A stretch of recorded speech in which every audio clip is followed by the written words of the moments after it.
losses for them, but there's a lot more to work on. Again, if they maintain that performance that we've seen elsewhere, this is a team to watch out for as long as it builds up. I mean, Arthur's been getting comfier in his role as coach, and I'm sure having Ponlo and Chuen kind of makes it easier for Arthur to kind of guide the team crap, as well. I forgot. Yeah, and like kind of just jumping on that idea as well. Like they played against Bonaspa, they played against Ordu Thunders. Both of the teams that basically came from the close qualifiers, but Bonaspa, the roster used to play Div 1, and Ordu Thunders is potentially the top team of Division 2, coming from a qualifier team against teams that have already been in Division 2. And they lost to both of them, took a map off of Bonaspa. I feel like they've gone through maybe the roughest opponents. I think D2Hustlers is next up on the line for Alliance, so we might see a completely different Alliance today. At least I hope so, because if they don't take a win in this series, the rest of the season is going to look pretty tough for Alliance, and we might not even actually get to see them play Division 1 with more losses going on their track record. I believe it has never happened a single time that if you have 3 losses in Div 2, you actually find yourself being promoted. That they end up taking a map from when they took a map from Manaspa. Hustlers, baby! To eliminate that old G squad, a roster that just looking at their names, everyone was anticipating would rinse the core qualifiers and probably rinse Division 2 as well. So this is also pretty much every team assailed here is quite strong, even if you don't know necessarily their full history. So looking at this leaderboard right now, the D2 Hustlers are at the very top. Them and Ordu Thunder enjoying 2 wins and 0 losses. Ivy at 1-1, Manaspa at 1-1, and then comes everybody else with the the Bald team, Team Bald, 1 loss, and Alliance on 2 losses. They need a win. They need it very soon. The Waterwind Enjoyers will be enjoying their first game later on in the day. And we've spoken about this when we were doing Div 1 and NA, boys. How much of an advantage is it, Panda, when you are the last team to play, when you sort of get to sit back, absorb what the meta is developing like, absorb what the teams are preferring to pick? Does it make that big of a difference in terms of your output? Or is it one of those things where it doesn't really matter and you kind of need to play the games before you can figure out how strong you are? Especially if you're looking at players who don't have a lot of data, Division 2 especially when there's like these newcomers coming in from pub games, maybe there's a stand-in who's basically high on the rankings but hasn't really played official games a lot. In those cases, getting that data can be very important. Like, okay, this guy's a Beastmaster spanner and he's actually really good at the hero. Maybe we should prioritize this in our drafts. Maybe we see someone who's already established and he plays this very comfortably. Why is it so what his freaking hero cold? normally is. So you have to look at, like, are we going for the comfort bands here against this player? Like, you know, the Tinkers, the Tanky, stuff like that. That's a good reason. But then, is there something that is good right now that he could potentially be good at as well? Do we just follow the meta or go with the stats and basically the research? There's a lot of different approaches to it. I mean, of course, that team will be in action later on today, so we're sort of obliquely referencing when they are playing. So let's take a look at the schedule so you are aware exactly of what has happening today on day 3 of Division 2. Of course, we're rounding things out with the Waterwind Enjoyers as they take on Manaspa, and Manaspa really trying to make their last loss that they suffered against Ivy look like a fluke and show exactly. Hey, sub nothing left in life. Squads involved. The second game, I think, AKA Hyper. The Ancient Tribe versus Team Bald matchup, because if Team Bald loses that, then they're in the same boat as Alliance, where 1 more loss and you can't necessarily guarantee coming out of the qualifiers. But Ancient Tribe is also in a similar position. They lost their opening game here. They are trying to sort of bounce back. And looking at the names on this roster, yes, there is some high skill names, but none of them have been proven. Alliance versus D2 Hustlers, looking really forward towards that matchup. Talk to us about this. What do you expect is going to be happening in that second matchup between Ancient Tribe and them? I think it's going to go all out. They both know it's on the line. They both know that they need the wins to climb up.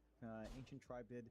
It is a team that did drop from Div 1 as well, so they want that journey back up. And of course, Team Bald, I mean, they've got a lot of potential. I still think that team, despite everyone just kind of memeing about it, right?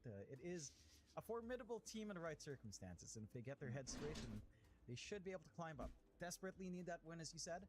So maybe it goes to 3 games, you know, another 3-game series just because it's so important for both of them. I mean, speaking about an important series, the first matchup of the day, I think, is potentially our most important one because D2 Hustlers looking to go 3-0. D2 Hustlers gonna make it, bro. So DK, what's your Valentine's plans? I don't have any. My girlfriend is not gonna be here next week. So Valentine's, we don't have any plans. I want S4 to be smiling with some wins. Listen, Not it is Panda, right? We just spoke to Dendi, and I saw how happy Dendi was to win, right? A TI winner winning at DPC. Yeah. I want that for S4 as well, don't you know? I understand where you're coming from. Like, obviously, Pionel's a bit of a fan favorite in a sense. Like, I feel like the days of S4, are they already behind him? Are they still ahead of him? You know, he's been around for quite some time. And of course, you got to. I'm always just doubting if I should do it a lobby cast or if I should do it with I feel like they've always been this like this with in these guys an elevator casting. position, you know, like when we talk about gatekeeping, there are these teams that go up to Div 1 and then drop down to Div 2 and repeat that. I feel like they're sometimes there, and most of the time they're just sticking in this Division 2 area. It feels like that's maybe where they belong. Is that a good thing? Probably from their perspective. The lobby would be with a a 15-minute delay. like everyone does. But for me, it starts to feel like I'll be casting, by the way, the next that extra punch. Is the it coming from their mid player, from Tron, or I think I'm casting Darkside versus X3 actually stomp all around. Who knows? I mean, Alliance has later on the Bet Boom stream. One of the things I'm actually very interested to see in this matchup here, John, is something that we've seen all across the world is how prominent the offlane meta is right now. Whether you're playing this farming offlaner, a tempo controller, or a Who the heavy fuck Zoo is type of Trevor hero. Victors? Is Neither that the S4 nor Divine CSGO are Trevor? necessarily known for their Zoo type of heroes. So talk to me about what we can expect from these. That's the offlane players. CSGO The caster. fact that neither of them play these uber OP heroes, will we potentially see them trying to? Why is he doing Dota? Given how strong they are in the meta. Does he know Dota? Well, we did see the Vailama win very fast with his Broodmother last time around, so I do feel like that should be worthy of a ban coming out. My big question is, will someone pick up the Lina? You know, will you take the Lina? Will you take the Riki? These heroes have been prominent throughout the globe, except for China.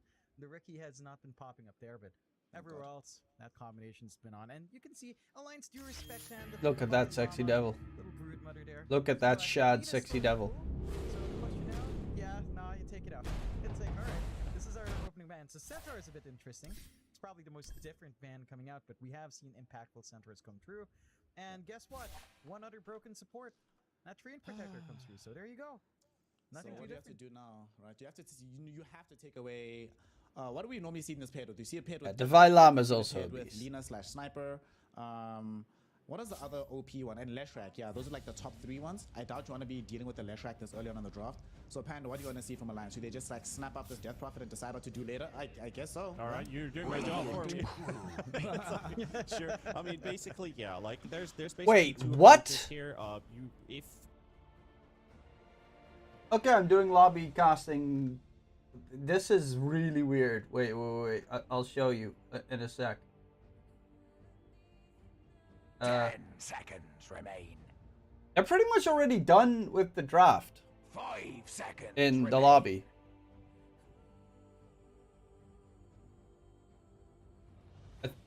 Does the lobby even have delay?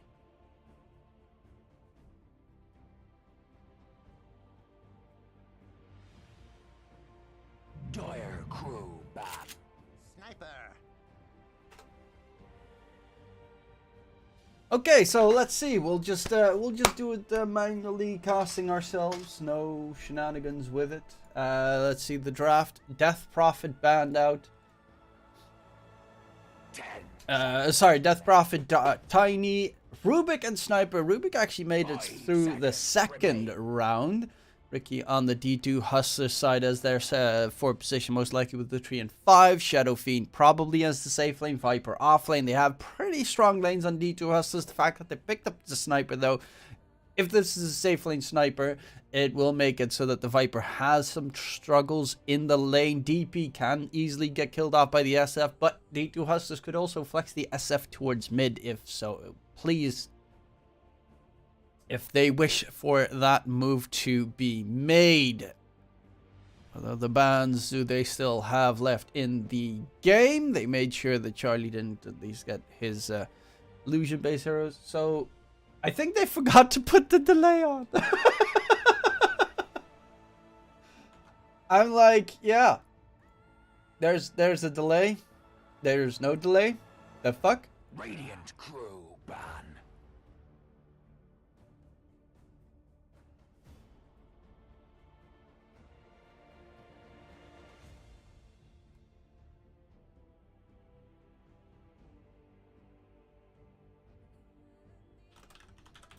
Ten seconds remain. 5 seconds remain. Dire crew ban.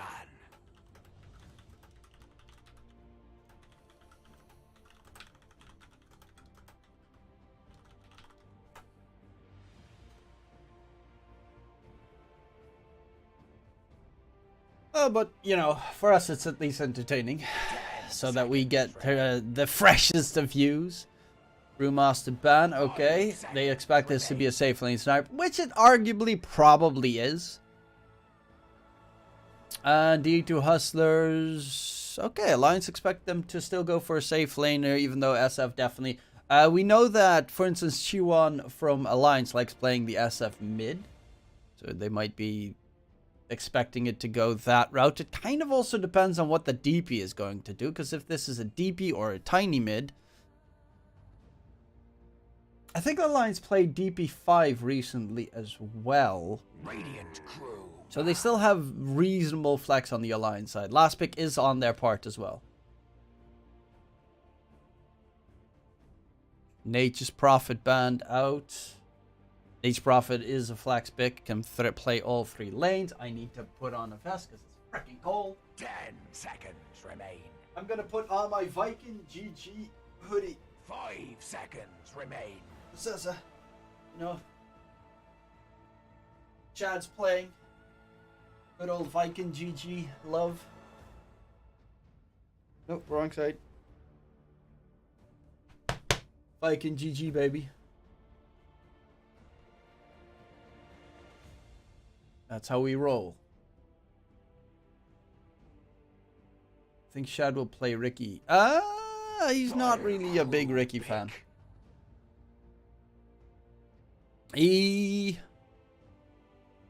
This game, well, he is up against a sniper. Could be pretty good to try and kill off the sniper. I guess it's not necessarily the worst. It's also not the best. Ricky safe lane in general, I don't think anyone really plays it as a safe laner. Would be a pretty cool flex pick, though. I hope it supports Sniper. That is very, very unlikely, considering Sniper is really good in the lane against Viper, and this is very likely going to be a Divine Llama offlane Viper. It would fuck over the Sniper completely. The Viper. If you play this as a safe lane Sniper, which arguably is the more expected route they'll go. D2 Hustlers go for the Lycan. That is a hero Shad loves to play. However, Divine Llama can also play a really good Lycan. So there is still a bit of flex in the D2 Hustlers roster. Because this could be a mid Viper with a Shadow Fiend safe lane and a Lycan off lane. Or it could be a safe lane Lycan shenanigan. They're actually going to go for the CK on Alliance, which I know Charlie loves, and Charlie is going to play it. It's actually a safe lane Shad Viper. Oh my lord. They're going all the way around. It's a mid SF Lycan off lane. This is an interesting one. Shad Viper, I've seen it a couple of times. It has been successful in the past. It's a mid sniper versus a mid SF. CK versus Lycan lane. They're playing weird Dota. S4 offlane DP versus the Viper of Shad. I'm not really sure who I guess D2 Hustlers have one big advantage, and that is push, push, push, counter push. So they are pretty survivable in that sense. I'm quickly checking out. Yeah, I think they completely forgot to add delay. What do you guys think? Who do you think should take game number 1? Map number 1, the odds are 1.52 for D2 Hustlers. I think Alliance can take game 1. I mean, I'm obviously a D2 Hustlers fanboy, but I'm gonna go with I'm gonna put. Ticket was rejected. Fuck you, you're rejected. I'll refresh it quickly. Off. Map 1. Oh, they need to.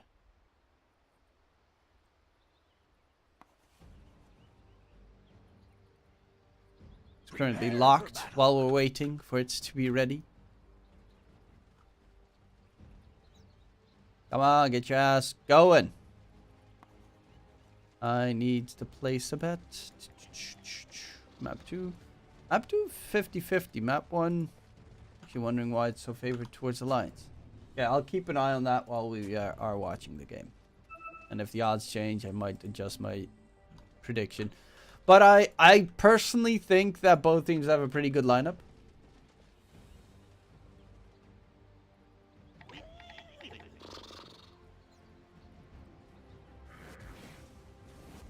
I kind of dig both of them.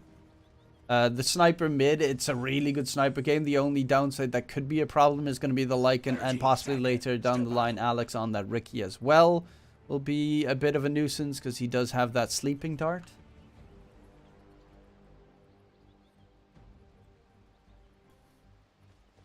I haven't seen that many successful CKs, which is also one part that's slightly worrying for me.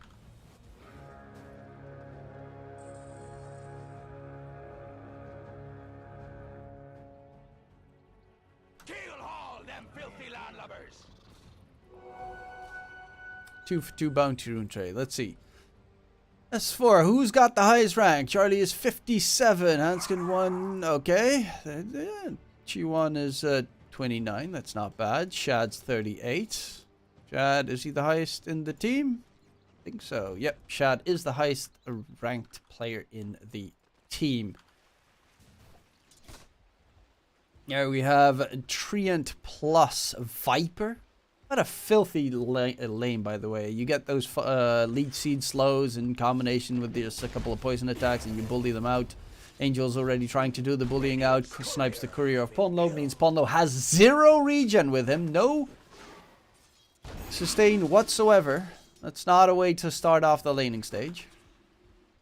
Bottom lane. Alex is going to pull the creep wave so Devalama can get some decent farm. Obviously, once he gets the Helm of the Iron Will, he just doesn't really die in that lane anymore because CK is primarily physical damage. Bit magic, but mainly physical. And the mid lane matchup should actually favor the sniper most of the time.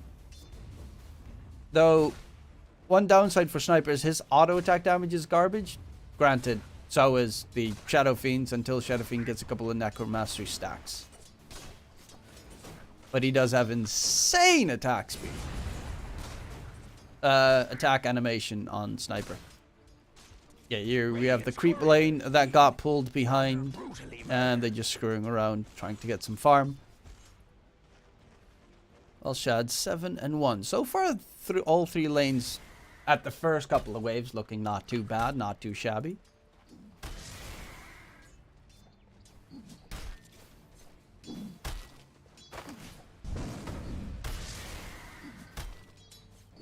CK does hurt. But the big downside of a CK is his farming capabilities are rather weak. Then again, you are up against the safe lane Viper. But it is a Shad safe lane Viper. He has such a big similarity with like Duraccio in terms of just, he plays fucking everything. Shad does not give a damn, baby. They need to counter with that range creep, but Shad wants to kill it. There's Angel using the leech seed to heal up Shad.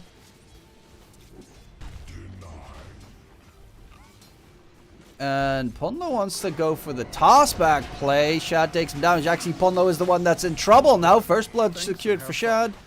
And S4 does have another Spirit Siphon. Shad's going for the right-click fight. He will eventually die. S4 does take a lot of damage in return, and he is going to get taken down by the Treant.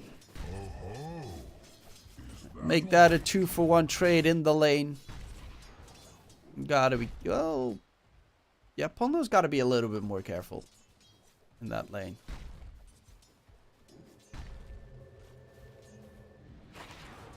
Viper is a scary hero. Dyer's courier's been rather thoroughly keel-hauled. How's bottom lane going? Even Stevens. Devi gets some farm. He's close to finishing up his Helm of the Iron Will. Is there an easy way to kill off the Helm of the Dominator creep? Not really, especially not the Helm of the Overlord creep if he's going to go for it, which most likely he will. Radiant's courier's been rather brutally murdered.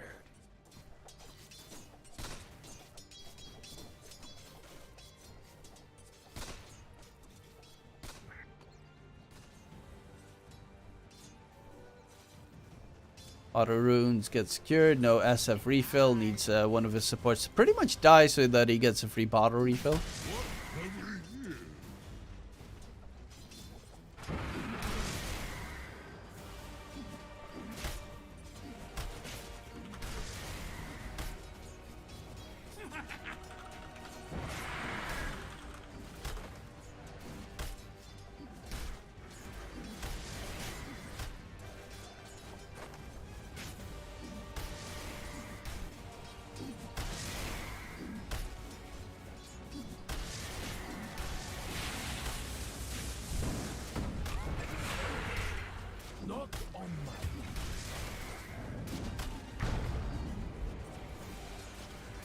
Davai, dropping low, but Helm of the Iron Will is pretty nice.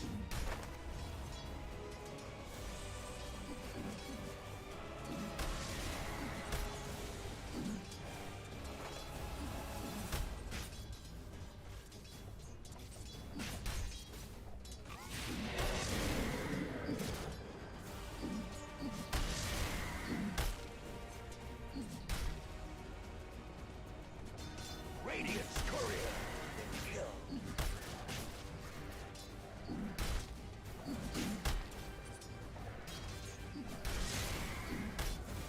Okay, I'm quickly checking. The fuck am I checking? Dude, is that jacket? Yeah, I'm wearing a Viking GG jacket in love of Shad, the Chad. Who's now getting gone on, takes a lot of damage, but does of course have the Treant nearby to give him some extra heals. Speaking of heals, they're going for a fight, but look at the healing Shad's taking right there. S4 kind of under-respected the power of Double kill. the Leech Seed level 2. That healing was kind of insane. Holy shit. That was what I was doing. I was checking out my cloud bit.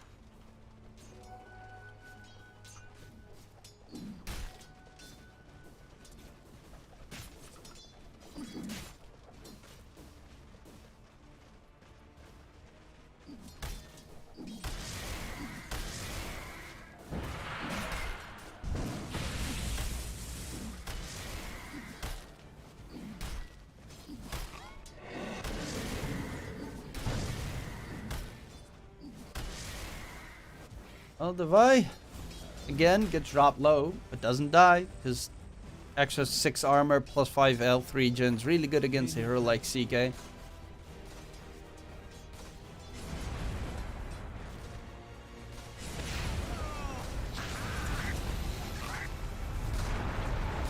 Requiem doesn't get cast, toss up comes in, and that's a big kill. Mid lane is going really well in favor of Chi1. As you can see, net with advantage is pretty huge. Shad does have his level 6, so walking out is very scary for a hero like DP, who is very reliant on his movement speed.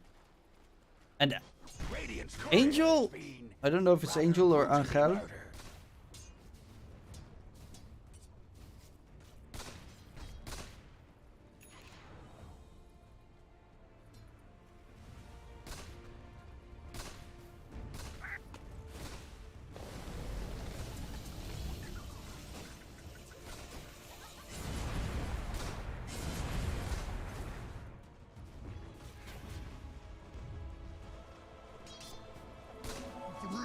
Radiant's middle tower be under attack.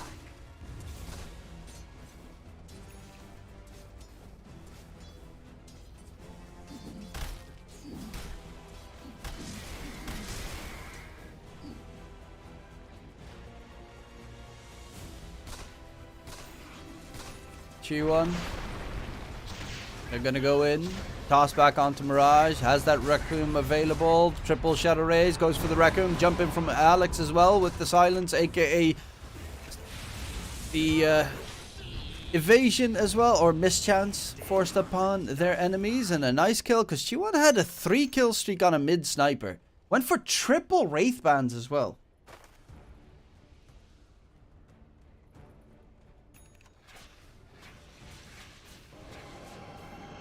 God, I love Shad.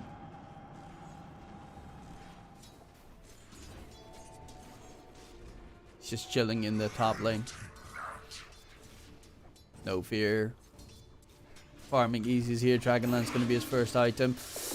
With Exo, yeah, with the rotation from Chuan, they probably could kill. They are going to go for Shad, and they probably will be able to kill him. Can he get the kill onto Ponlo before he falls? The big question. Close, but no cigar. He does not manage to get it done. They're going to go for the tier 1 tower top. Bottom lane, Devi, he's got his skeletal army. Charlie needs to be forced out of that position, and that's... Well, Alex is going to join in. I don't know if they'll actually be able to force him out of that area, but the tower will drop very quickly if they attack it for a bit of time. The illusion's already dead. Charlie behind the tower is being hunted or pushed back by Alex. And yeah, they're just going to cut the creep wave, take the tier 1 tower, even out the playing field.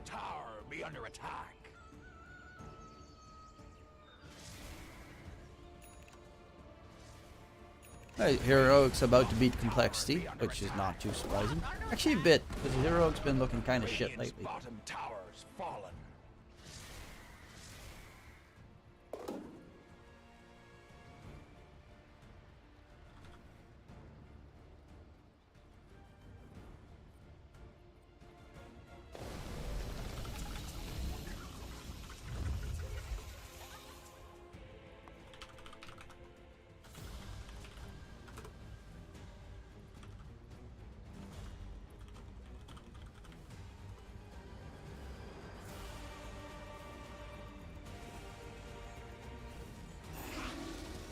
Top side, slow on to S4. Can he get away?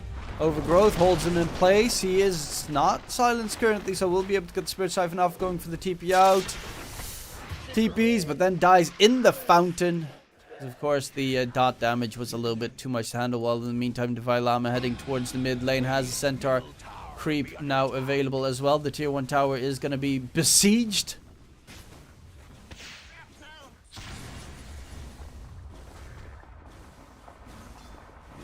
No overgrowth available, but it is a pretty big hero. Ooh, he stole the wolves.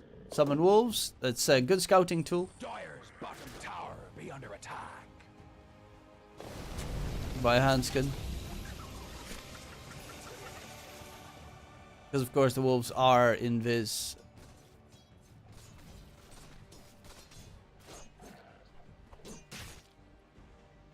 It's going BKB, Chuan's going Dragonlance after his Maelstrom is done. First Maelstrom, which he still hasn't done. I'm not a big fan of the triple Wraith Band though. I don't... Double Wraith Band okay, but triple Wraith Band, you replace them very quickly. I'd rather see like the Falcon Blade maybe. Slightly more expensive, but it lasts, I guess, longer. And also mana regen ain't your greatest aspect. With hero, Shapeshift comes in, they're gonna go for Hanskin. Centaur Stomp, Hanskin is very quickly dead. Overgrowth comes in as well with the Requiem of Souls. S4, oh, nice silence there to interrupt the Requiem. Alex needs to disengage. Does have his invis popped up ready, and he is gone. It is still 1 kill secured. Did cost an Overgrowth. A Shapeshift. Yeah, that's it. An Overgrowth and a Shapeshift because the Requiem did not get casted in time.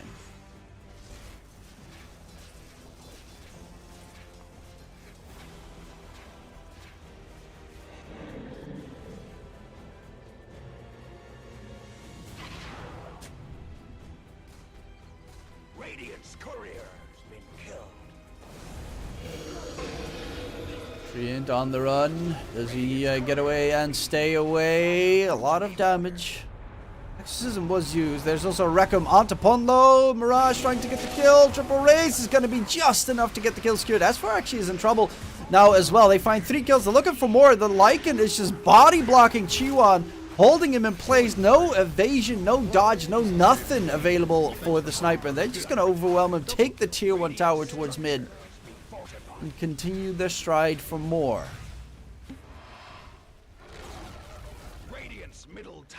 Into the Roche pit they go, and that's going to be the first ages of the game to be secured for the side of the D2 Hustlers.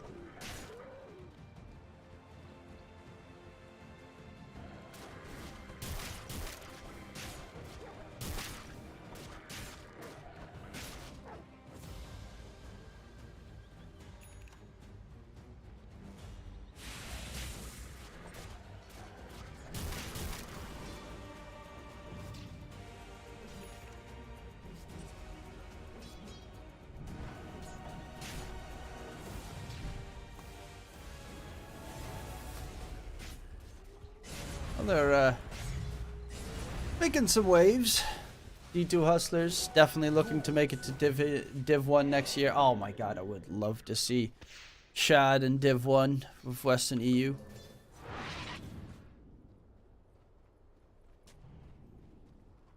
That would actually make me really happy.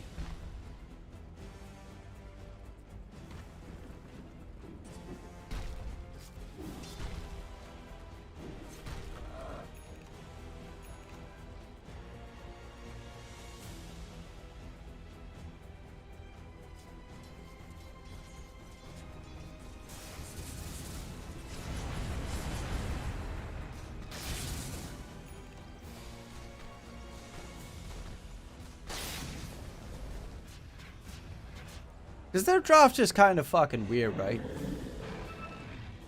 It's what they do. They are weird. They've always been weird, but it is kind of weird. Be under attack. Dire's top tower be under attack.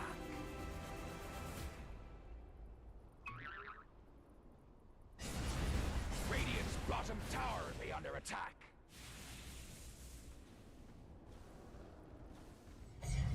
Radiant's bottom tower be under attack. Under attack.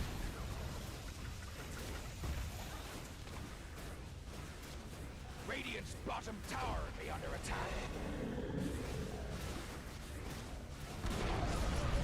Radiant's bottom tower be down. Ha!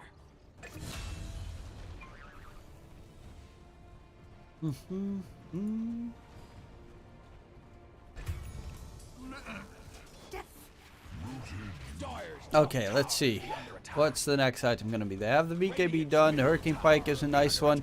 Sniper is obviously a really good high ground defender.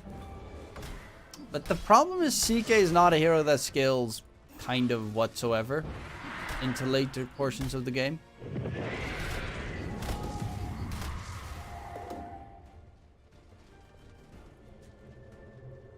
But luckily enough, Sniper kind of scales enough for the both of them.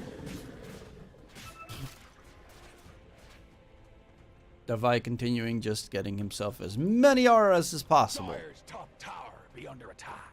And what does SF... okay, Hurricane Pike into the Silver Edge. So it's going to be just straight up right click SF. They lose the Treant. And will they kill off? Ponlo jumping from Alex. He's got the sleep. Okay, they'll find a quick kill onto Hanskin, and Ponlo also gets taken down. Both reports will falter. Tier 1 tower, Tier 2 tower towards mid is what they're looking for. Can they gain it is the big question. Shad's there just to block off any movements coming out from their opponents. Charlie taking a heap of damage. He's just melting on that CK. They're not going to dive the enemy's base for it, though. Even though that was definitely a doable kill. Shard's going to be needed on Shad from the second Roshan so that their pushing power does get boosted a little bit. Because it is not really the strongest pushing power.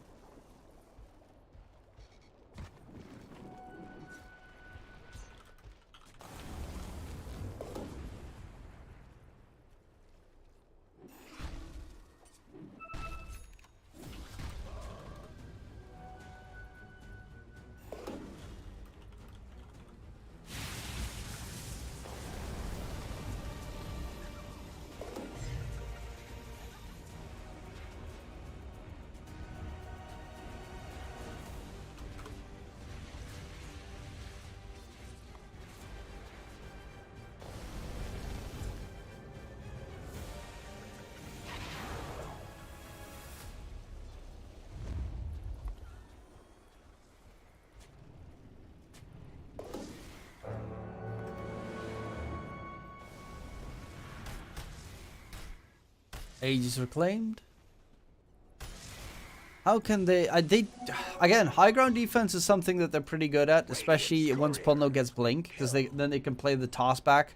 High ground defense with the sniper on your side, which is pretty good. Speaking of defense, S4 gets taken down. CK with the Phantasm gets rid of the Overgrowth debuff. Quickly gets a kill secured, but Pulno, that's the big target. Sorry, Chiwan, that's the big target that they want. That they do manage to gain quick kill. And now that sniper needs he needs his Hurricane Pike, and honestly probably a shard as well soon, or any mobility possible to get out of reach, out of dodge, out of the way. Radiant's top tower has fallen.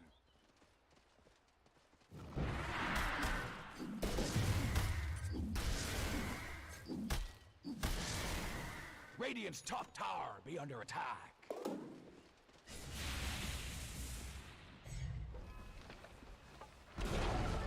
Radiant's top tower has fallen. After AC's going Scythe, everyone's going Scythe in this batch. I kinda like it. Kinda weird, but I kinda like it. Chad, he's actually going Hurricane Pike into Blink Ags. Ags still reduce. Oh no, wait, that's the disarm, the nosedive. Rose for skin applies 2 times the damage and attack speed slow. Bottom tower be under attack.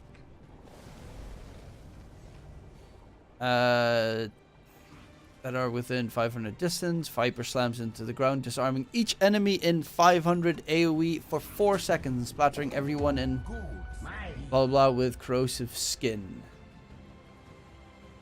Dire's bottom tower be under attack.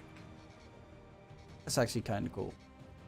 I've seen some Vipers that rush the Ags and then go for like Bloodstone, trying to kind of copy what Razor does. It works pretty well though. It's hard to kill that bastard at that stage.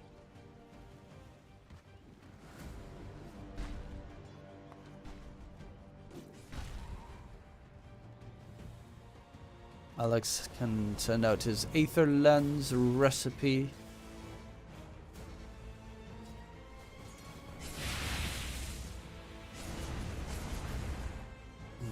And Divalama, he's very close to the AC. Actually wants to go Nullifier. Do they have, okay, yeah, they will have Force F on Rubik soon. He gets Shard. That actually does help you significantly because you can't, you can save someone with Shard, but not with the Force. Oh my god, Alex. It's cracked. Hondo's got that Blink Dagger reveal.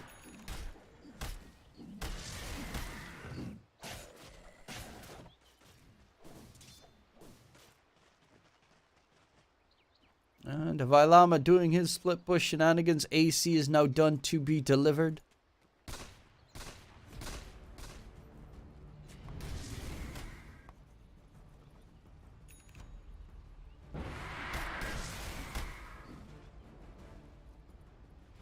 What team did Mirage used to play in? Wasn't it like...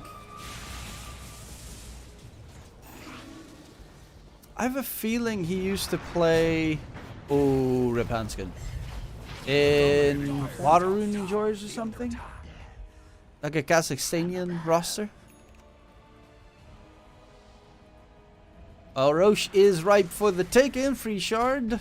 Could be nice on Shad's Viper so that he can, of course, hit high ground and get the debuff on buildings, because it does do 40% damage, but it's armor reduction that you can throw.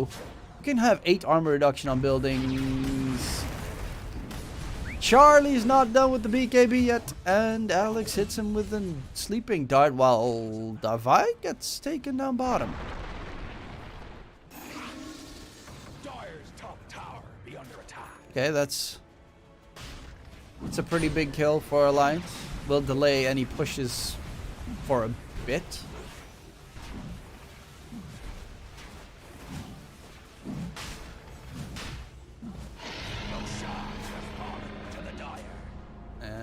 They won't go, I assume, on that one.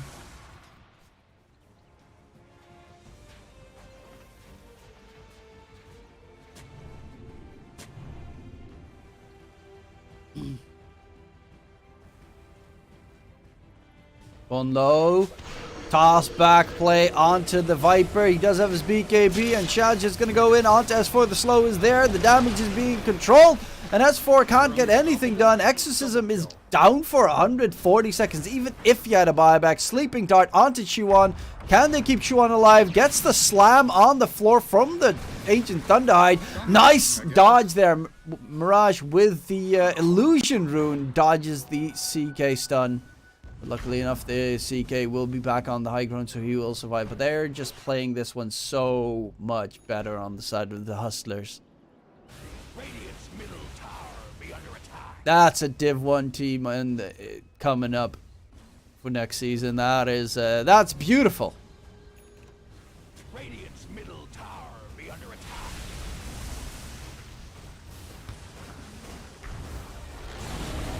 Radiant's middle tower has fallen.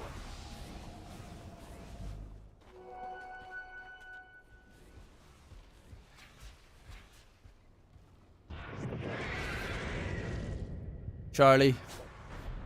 Sleeping Dart. Requiem. Dead. If you were a millennial, I'd say wicked sick. He's very close to the axe. For the good old nosedive.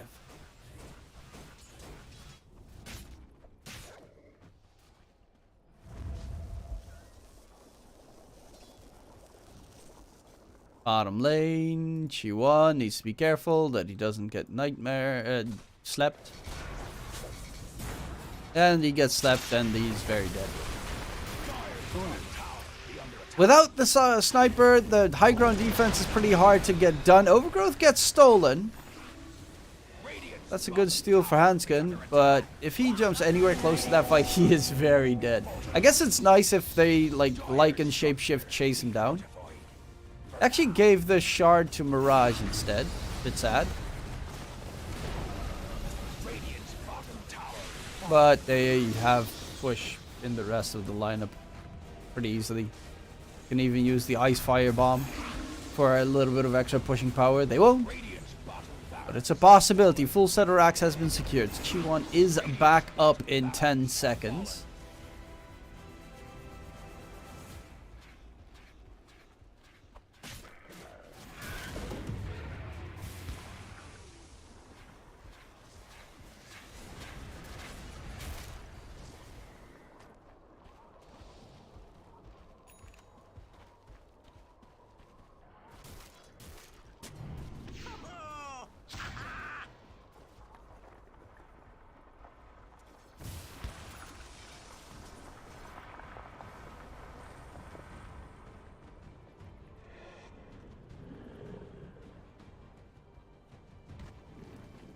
Does D2Hustlers even have a coach? I don't know. You guys know? I'll just ask Shad after this game. After this series, not after the game, otherwise.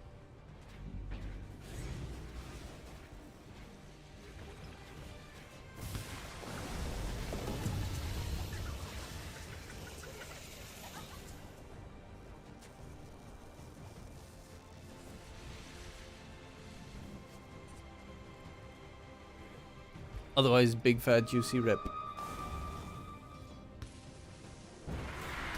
Man needs to concentrate to the max.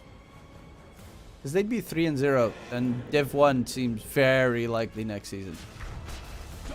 Jump coming in. Pondo tried to get the toss back, but he didn't actually have anyone else close by to make the toss back happen. They find themselves two very quick kills. Look at that damage ravaging through. No healing anywhere near enough.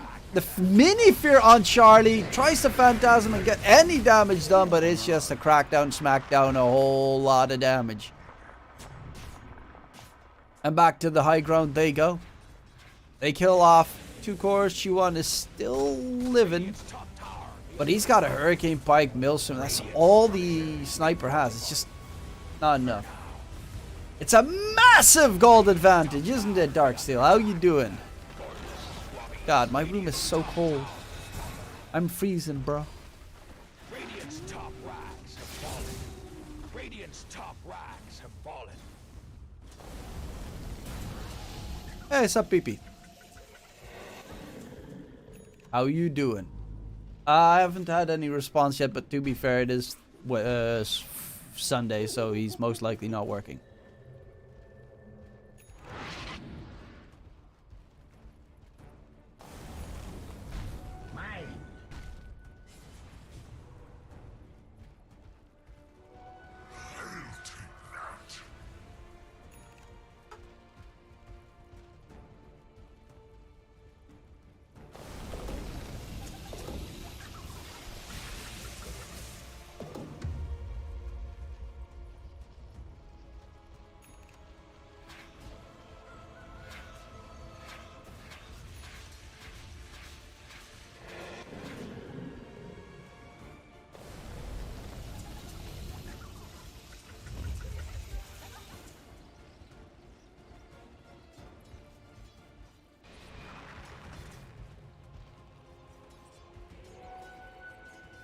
What have we here?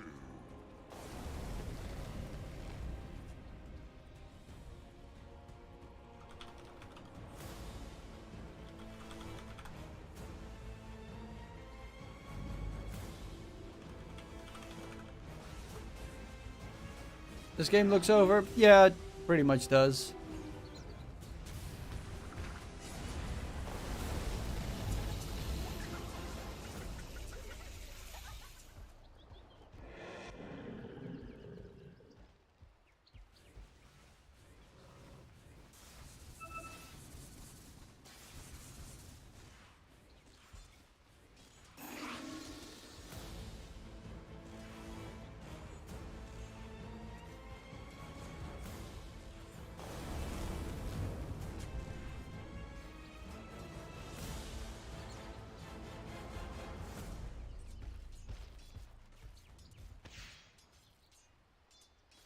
Dire's bottom tower be under attack.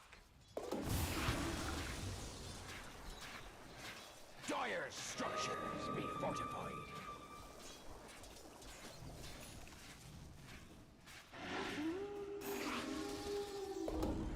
Dire's bottom tower be down.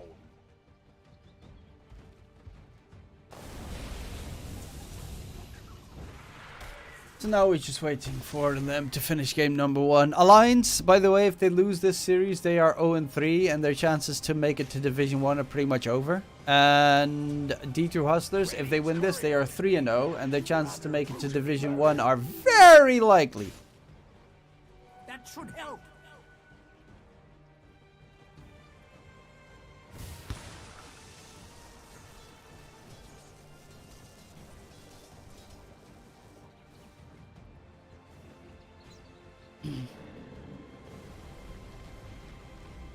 Which is sad, obviously, for Chuan and Ponlo, traveling across half the globe.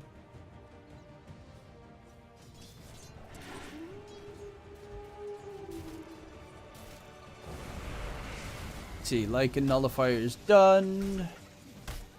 Full Guardian Greaves on Trin, Jesus. Blink Guardian Greaves, doesn't have Shard yet though. Alex, 4-staff, Aethers, going Octarine, has his trusted sleeping dart. There's a BKB available onto the CK. He's trying to run away. Overgrowth. Can they get it close by? Angel. They don't even need it. He just straight up dies. The auras are too nasty. S4 is going to be the next target. Has the Heaven's Halberd. There's too many targets with too much damage. And Megas has been secured by D2Hustlers in 3, 2, 1. There we go.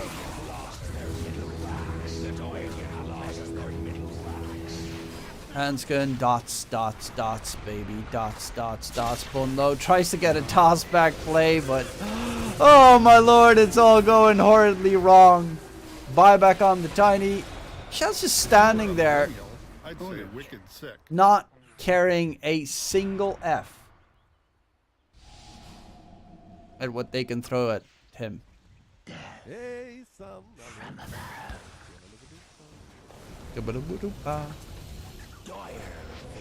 And there we have it. Game number 1 for D2Hustlers in a, well, I might say very, very, very convincing fashion.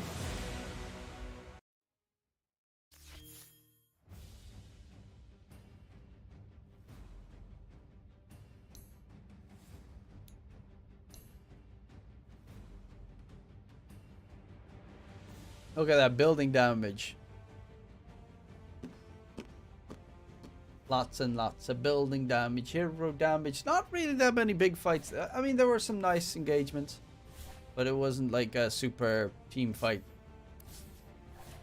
or oriented game. Now we're just waiting for them to be ready.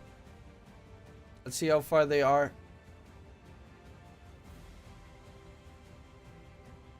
Oh, the Hustlers are winning. Can't understand why Alliance is underperforming. That is a pretty interesting. It's not good. Question, I would not know how otherwise to say it. It's just they're just not that good. Also, it doesn't help that they're up against the best team in Div 2. They're up against Shad, the mother trickin' Chad, bro. X Viking GG. X Viking GG. I mean, we know where all the Viking, except for Aramis, we know where all the other Viking GG boys are. So if they have protein No on the salary. side of Hustlers, what does Alliance? Easy, going to the major. What can they sell? They've got two Southeast Asians. Toby, They've got going to the they've major. got two Southeast Asians. They've got this Boom. ride or die mentality. They're Actually, gonna probably hold high gonna ground get kicked forever. from the team. You know, that's Southeast Asia. That's what you get when you have Well, Ponlo and Chuen. You know, Alright, it's Unfortunate. they've got that skirt. Although I say that, the Vai Lama also threw us some Bahasa in the lobby, and that freaked me out. Why does the Vai Lama know Bahasa? He Why was he scouted throwing out out his words? opponents Oh my goodness. thoroughly. He's a madman, this one. I mean, he was, you know, his professional Dota 2 started in the trenches of NA Div 2, so I suppose it's to be expected of someone that crazy to be raised in that sort of darkness. Yep, the next Roshan is going to be 2 minutes and 30 seconds. And Alex with the 8 courier kills in total of 10. Jeez. 3.75 was the average, mind you. So now they're at 10. They have tripled. They've almost tripled their courier kills per game average. It just goes back to Ricky having a sleeping dart. You know, he's not licensed to handle animals with it. So all the couriers just die because he keeps trying to treat them, trying to play with a tranquilizer gun. Don't play with tranquilizer guns, kids. Leave that to professionals. This is some kind They know of... what they're doing. Alex is literally writing some kind of Dota 2 lore in this case, you know? He was trying to treat animals, but they all just, you know, from one reason or another, just kept feeling unwell. Then he got the money to buy a license for an actual sleeping dart, and now he's using it on the other heroes. But Charlie, jeez, he doesn't even get the chance to fight back. He's just taking beats. They're kicking him while he's down. And Hustlers to siege on the high ground. Let's see if that Southeast Asian magic is going to hold them together, because right now they are in shambles. Mid lane to fall. The melee ranks down. Hustlers looking to drop the guillotine on top of Alliance. They got the toss on Shad, but Shad just throwing. Look at that attack range as well as the poison. And Hodskin, he might be darted up, but he's taking more and more stacks. And that's a charge from Podlo. He tries to go in with the Ogre Seal Totem out of all things to remove that silence. And he falls as well, buys back. They've lost the DP. Exorcism down. Hustlers, no casualties whatsoever. GG. That's it. Call? It's a tough one to bounce back in. You're dealing with megas. You get run down like that. I want to go back to the Ricky here a little bit. He's trying to treat people. I guess in a way that is a treatment. You know, he's putting them down. Right? He's giving them a merciful blow down. And the Hustlers, that was quite the game. I mean, all those courier kills, the way they executed, the way they drafted around us, flexing with that SF and Viper, I like what I saw there. It was a pretty solid draft in a sense, and the execution as well. And we did get to see a Pause 1 Viper in action. But as we're closing out this game, let's head over to the panel with, I believe, us and with Snare joining in as well. Snare, I want to ask you a question. What do you think about this Ricky hero? I'm not sure if we can read lips, but Snare, go ahead, try again. This hero needs to be patched out of the game. Ricky was speechless. just needs to be removed completely. This was honestly ridiculous, right? Because not only did this Riki have a phenomenal performance, not only was he able to just set up for the entire team once getting the shot, the 7 career kills Alex got is a record in the DPC across all regions and across both divisions. But the thing that I really want to talk about the most, boys, when we looked at the drop from Alliance, we were worried about how do they start fights. It's pretty much only the Tiny that can get involved. And we were worried about the same thing for D2 Hustlers. For the Hustlers, they just buy sleeping darts. Cool. There's all our initiation. Eventually we buy a Blink Dagger on Treant. We have more initiation. For Alliance, John, 20 minutes for the Blink Dagger to arrive from Ponlo. Before that, the team felt toothless. It felt like they couldn't actually do anything on the map whatsoever. Yeah, again, it just came down to their lineup. They didn't have the biggest plays. They basically had to wait for Ponlo to hit Blink, and he was having good impact on mid, right? Like, they got some good rotations onto the SF. They managed to play off the back of that really well, but at some point, it's just not enough. You know, there's only so much you can do with the Blink tossbacks, and at that point, it just became very difficult for them to just find a way in, because you've got a DP who can be standing forward, but you don't have the initiation to allow the DP to just stand forward and get the Spirit Siphons off in the first place. And you can just see in that mid clump up again, just all the little things, the blocks coming through. I mean, the Vailama was microwing like a madman in the lane, and everything just lined up for the Hustlers. I think Alliance, they're gonna have to take a look back and reconsider. I wouldn't say it was the CK all in, you know, not like Fear would say. I don't think it was necessarily the CK pick for Charlie, but mainly just down to flexing so hard on the sniper and the CK. Yeah, it felt like it was a little bit greedy at the end of the day here, Panda, that these two heroes in tandem can't really work out, and that especially robbed them of dynamism from the mid lane, right? Normally, we see two types of mid laners, these like hard carries, a Shadow Fiend being played mid, or a hero that can at least do something in the early mid game. Shadow Fiend peaks earlier than the sniper does, a bit more active on the map than the sniper, so I don't know, going into game number 2, is there even space for heroes that require as much net worth as a CK, as a sniper, for a side like Alliance that is still sort of discovering their new identity? Yeah, I mean, it could have worked out if the map wasn't shrunk so fast away from them. Like, we looked at the mid lane was actually going pretty well. Shadow Fiend was shut down, and there was, I think, over 1,000 net worth difference between the two mid laners. Ponlo was doing some great moves to help out Juan and get that sniper online and prevent that SF from being so scary. It's just that safe lane Viper, it was a win lane, win game scenario for him, as he was just a force to be reckoned with. S4, every attempt he tried to take on the Viper would come at a heavy cost. Either getting the kill but losing your life, or just losing your life and not getting the Viper dead at all. So that was a very difficult lane for them to beat, and Shad could then just basically roll out to help the rest of his squad. They stacked up in mid as the Vailama had himself a pretty good okay start. Like, he wasn't really shut down by the CK. So any other carry could have had a different result in the lane, but would it have led into something different coming out from that laning stage as they choked out that map pretty fast on the side of Hustlers?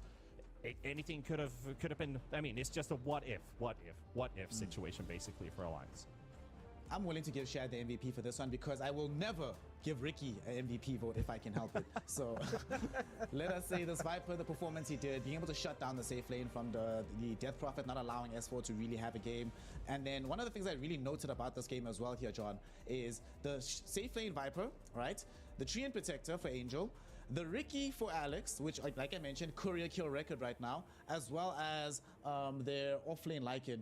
All of their players who are playing these heroes, up until about a few months ago, when these heroes started to really become relevant in the meta, none of them had played those heroes for 4 months plus, 8 months, sometimes even up to 2 years. For Vailama, for example, who wasn't playing this Lycan. How incredible is it that you can see a team performing at this level, despite the fact that these are not by any stretch of the imagination, they're comfort heroes? It kind of makes you feel that this team is a lot further along in their development as a roster, not just on the field of play, but as a communicative entity. Like, talk to us about how they've been able to make so many of these drastic hero and playstyle changes so quickly and look so dominant in Division 2. For sure, I think a lot of that's probably just behind the scenes practices, scrims coming out, right? Like, that's data points that not necessarily thrown out there. Other pros have secondary accounts they can practice on, and just studying. The Vailama's been in the scene for a long time. You know, I'm sure he's used to playing that kind of ratting heroes on the offlane. I do recall seeing that a lot from him when I was watching NA DPC Div 2 years ago. So it's just kind of calling back into it. Like, look, the playstyle of Lycan and the playstyle of Brood hasn't really shifted. And it's just kind of just playing around the strengths of that hero, playing around the objectives, shutting down the map. So I think that's really it. They know what they've played before, and just kind of picked it up, practiced. Again, scrimming, very important, and just the individual skill level that they have. I think that's the big one. Just being able to brush it off and just sharpen it up. Maybe again, hiding it away, perhaps, but not necessarily. I think you just get a lot of that from, like, the scrim schedules for a lot of teams tend to be filled, so you have a lot of room there to get that room out. They certainly have been practicing quite a lot, and the results of their practice are very clear and evident when you see D2 Hustlers play. And as a result, they found themselves one game ahead of Alliance, one game away of pretty much guaranteeing Alliance will not be able to qualify for Division 1. So we'll see in game number 2 if that is going to be the case. And I'm sure you saw throughout the game the odds shifting quite heavily in favor of D2 Hustlers, despite the fact that when it started it was relatively even. And those odds, of course, come from our sponsor, esportsbet.io. Some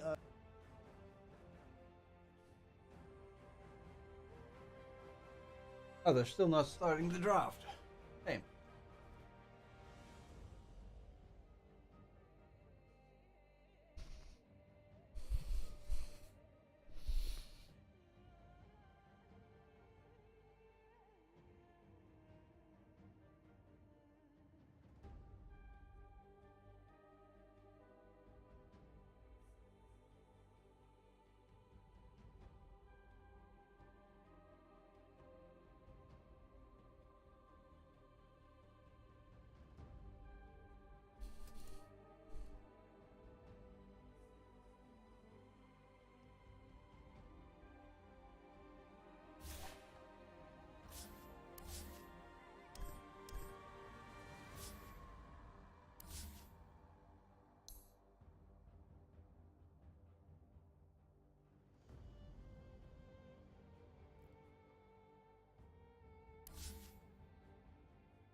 Oh, those are 2 and 3.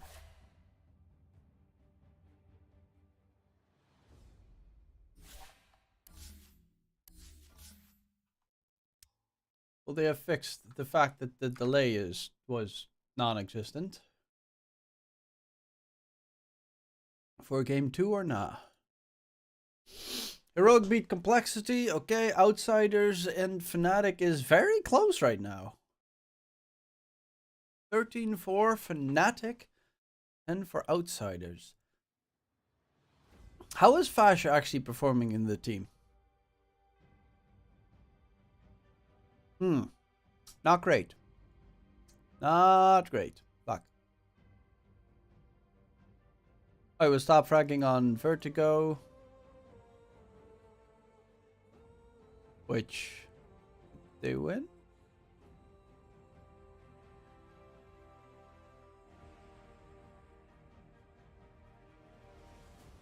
Oh, they won Vertigo. How the fuck did they win Vertigo when there was one player on their team that had a positive KD and that was Mezzy? The rest of the team had not.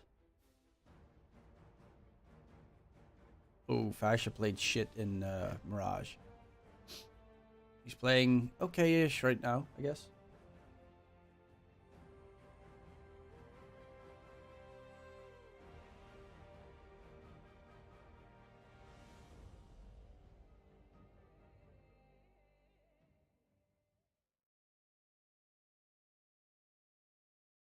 Dumb ways to die. So many dumb ways to die. 5 seconds remain. Yep, they're still pretty fast.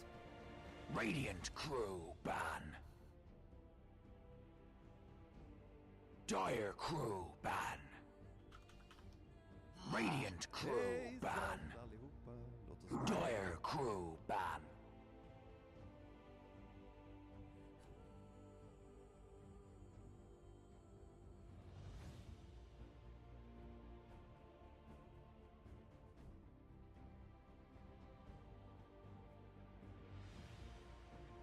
Ten seconds remain. 5 seconds. Radiant crew pick. Dire crew pick. Rubik.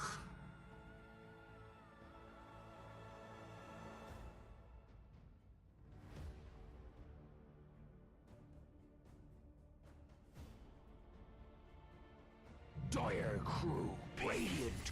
Shadow fiend. Riki.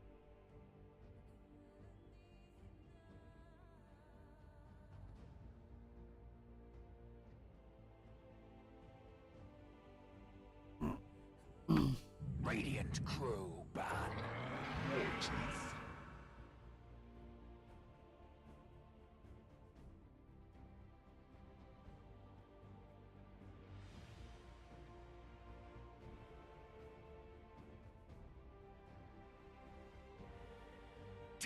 Seconds remain. Shit. 5 seconds remain.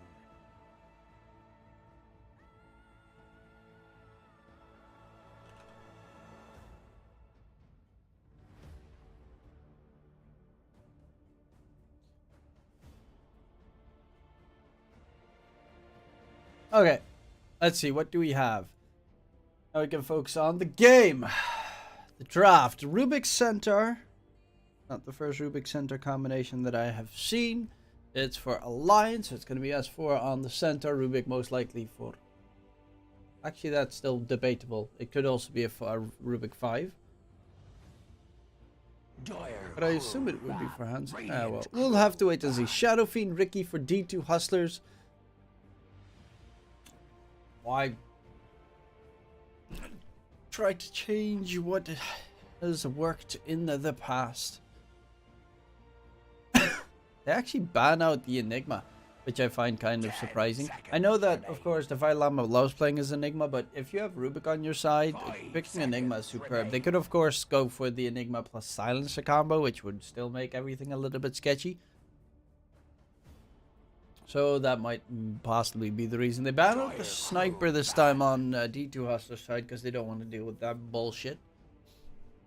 Again, the Chi 1 mid Sniper did a pretty good job laning wise up against Mirage. And with the Treant now, the Undying banned out, they're making sure that SF, if he would be in a safe lane, SF doesn't have the greatest lane partners. Also, Undying is pretty good against the Centaur Rubik combo. 10 seconds. One plus about Rubik is I think he has like 5 base armor. So 5 seconds remain. In trading with the enemy supports, he is pretty capable, actually. Riki also has about 6 armor, I think. So both those heroes are very good at trading the enemy supports in terms of right clicks.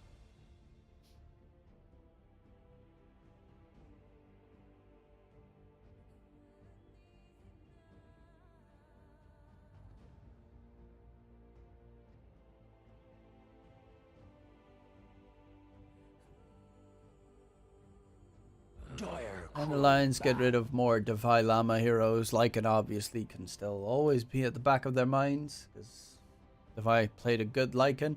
Timbersaw is one he is very famous for as well.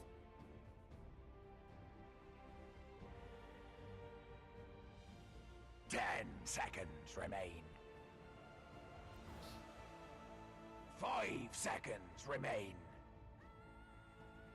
Dire crew pick. Faces Void Ban. Huh.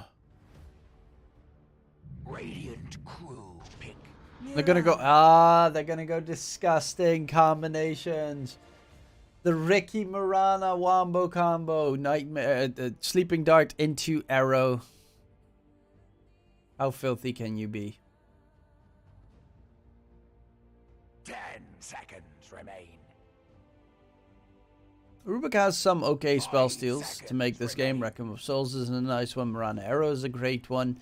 And the Riki Sleeping Dart / Smokescreen are all three, all good spells to steal. Disruptor to counteract the Mirana. Catch him inside the Static Storm, or Kinetic Field at the very least. Riki can dodge the Glimpse with Tricks of the Trade. It's actually not that bad to play Riki against the Disruptor. 10 seconds remain. Laning wise, I would say that Disruptor has a pretty good advantage because he buys like 17 mangoes. DP for S4 and another Viper pick. Is this another Shad safe lane Viper? Actually, no, it's a Centaur safe lane, off lane, so it's probably a DP mid. They could actually make this a Shadow Fiend safe and a Viper mid to deal with the DP. Seconds remain. If they want to. I don't know if... I think Mirage 5 plays seconds Viper mid. remain.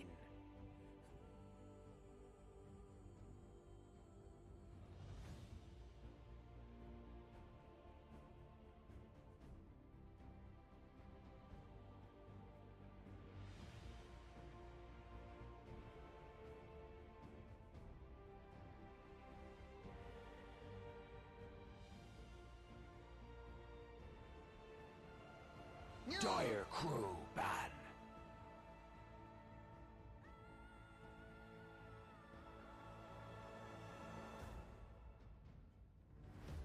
God, I'm so cold.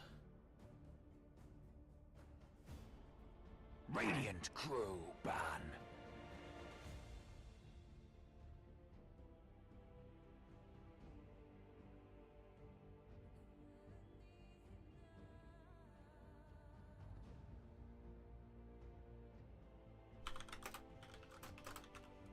Ten seconds remain. 5 seconds remain.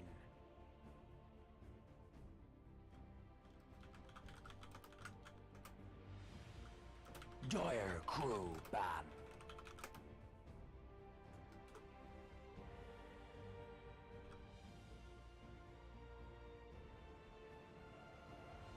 Radiant crew pick. Dire crew pick. Lycan.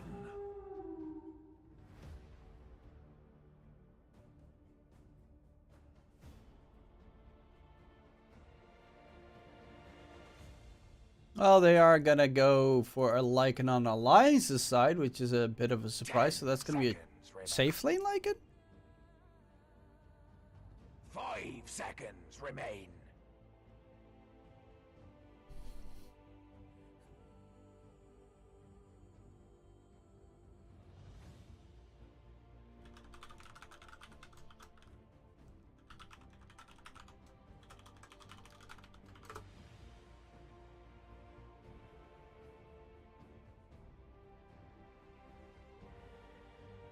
We gotta do something.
What's it with? You may now select your heroes.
Okay, there we go.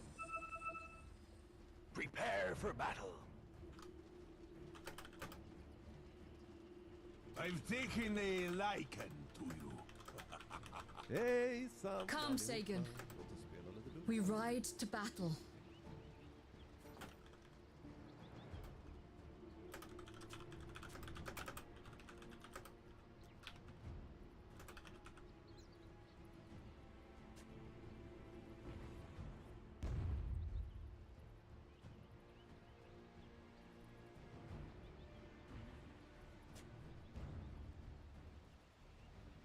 Interesting affair. That observer ward is pretty placed pretty sneakily, because normally they do test this area, but because he's hiding it sort of behind the tree, it's hard to guess, because you'd have to specifically stand there. Tank tower shots.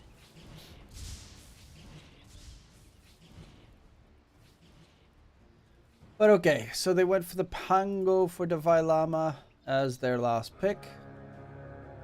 It is a Mirage mid Shadow Fiend again, and the Shad safe lane of Viper. The battle begins.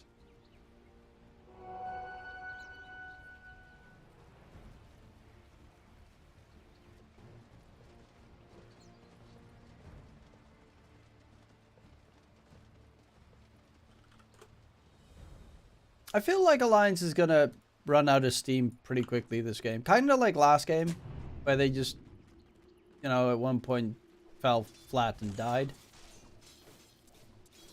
It feels like it's gonna be the exact same thing this game as well.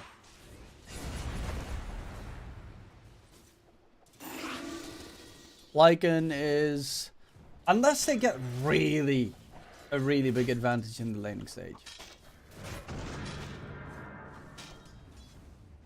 Radiant's bottom tower be under attack. Dire's courier's being killed.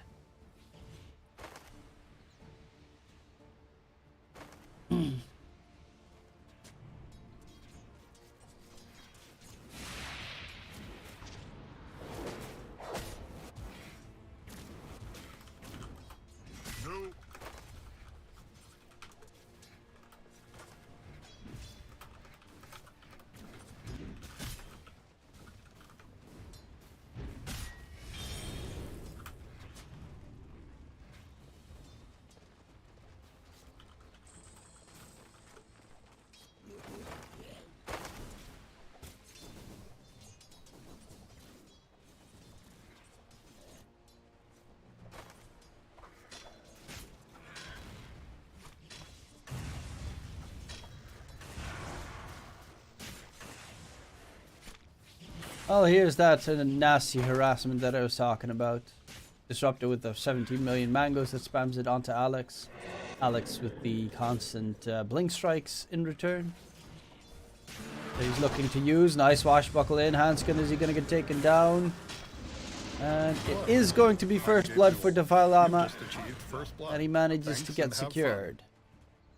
Lycan with the 6 mangoes. Look at that. With the Feral Impulse as well. He's got 8 base regen on the Lycan. That's a... he's not going to die in that lane.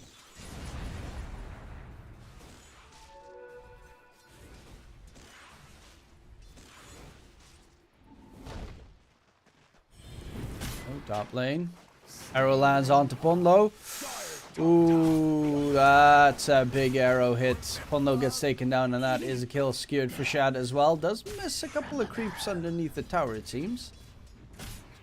Especially the double gold creep.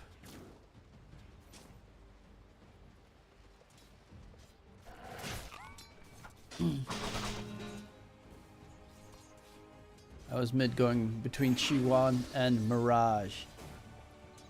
It's going pretty advantageous for Mirage. SF, lot of freaking damage.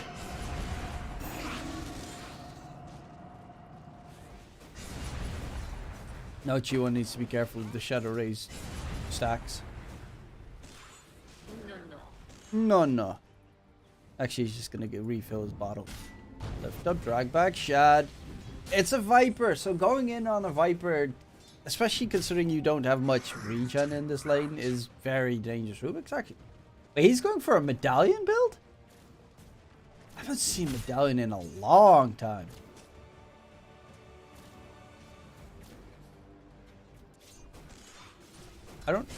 I guess medallion works nice like and you debuff the enemy or buff your allies, considering, you know, they do have SF with the minus armor and all those shenanigans.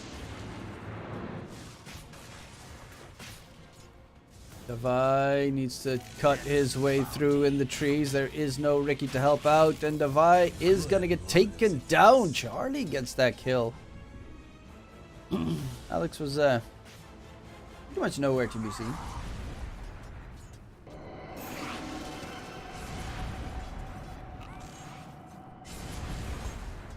Oof.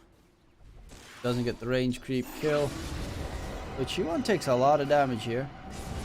And who's going to win out that fight? He's got a Crypt Swarm in a sec. Mirage healing up with the bottle. Right click. Oh, he actually gets taken down by the creeps. Didn't have the mana for a Spirit Siphon. And Mirage, I mean, he gets the experience, which is the big plus. He's almost a full level ahead as well. What's your pick for game? D2 Hustlers. Radiant's couriers being rather brutally murdered.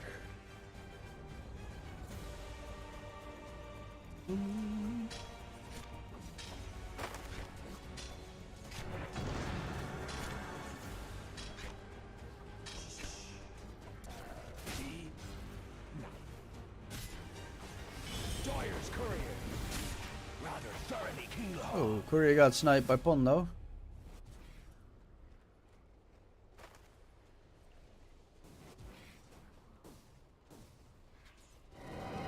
Mid matchup between Mirage. Chiwon is close as level 6, so if there's a rotation coming in towards mid, Mirage does have to be a little bit careful because Exorcism is still scary.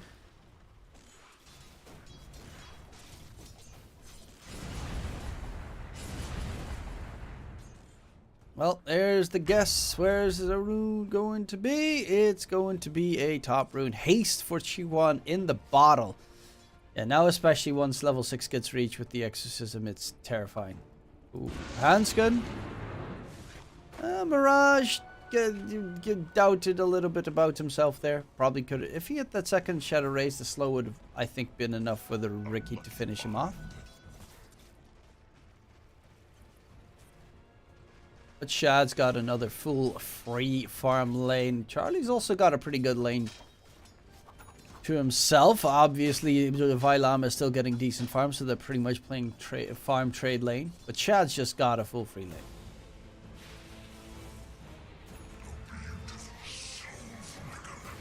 How did Hellraisers lose to this Alliance team?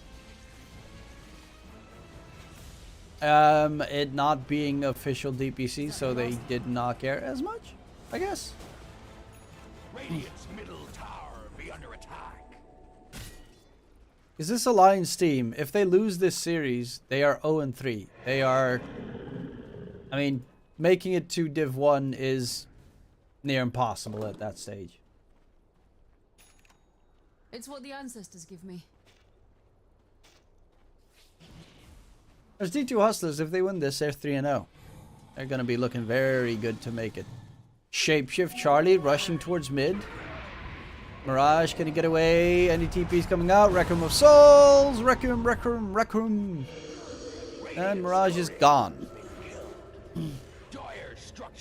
They did pop the XO. Defi's here as well with the Rolling Thunder. He's just going to try and keep the tier 1 tower towards mid alive. And they use XO plus Shapeshift, and they did actually 0 with that. That road, like, if you use it to take the top tier 1 kill off shot, I think that's a nice idea, but this was horrible. Exorcism is now being used to farm up the jungle as well.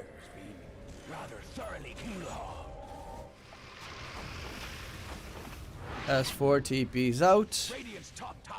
Actually, TP's towards the tier 2 tower. Does have the full Void of Defiance, so reason why he managed to not die.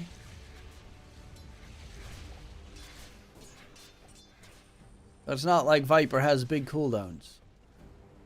It's not like you're gonna be willy-nilly free in that top lane to do whatever you want on the Centaur. Guess with level 6 it's a lot easier because you can just stampede out, and Viper has...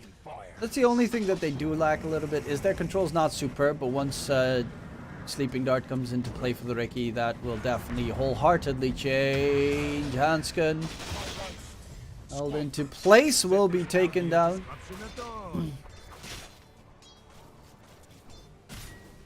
And S4 is just forced to jungle. So they are currently ahead in all 3 of their lanes, on all 3 of their cores on the side of D2Hustlers. Even their support's a pretty decent farm. Radiant's top tower be under attack. Gormless swabbies. Gormless swabbies.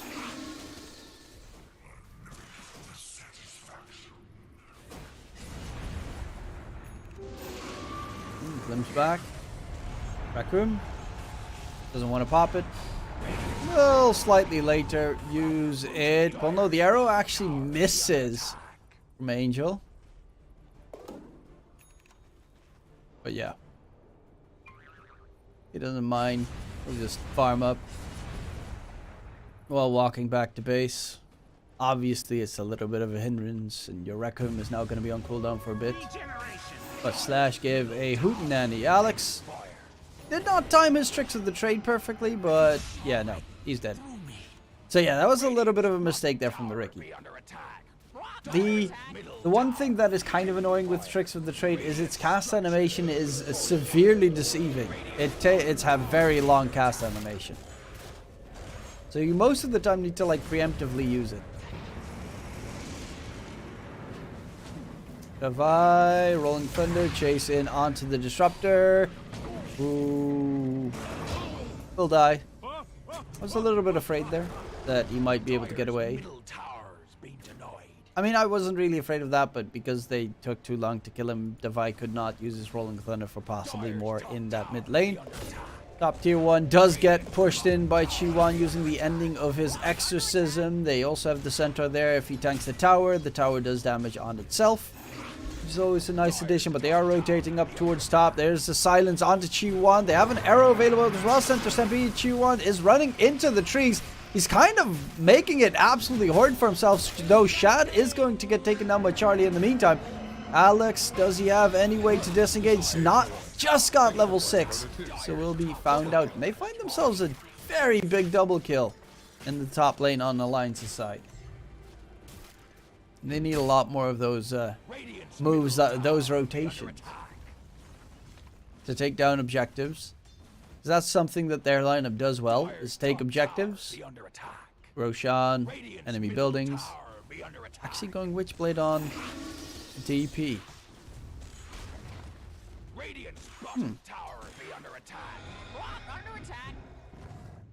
I guess the extra armor is always nice to have against SF.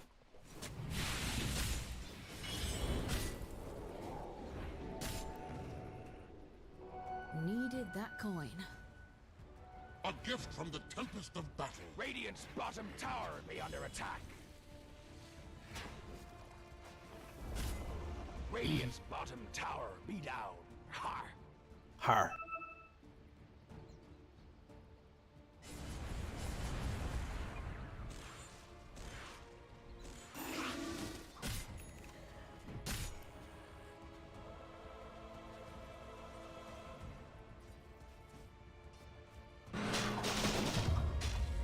Ooh, Davai is going Crimson Guard, which is very good against Lycan. Physical damage reduction. Hey, sup Tony? How you doing?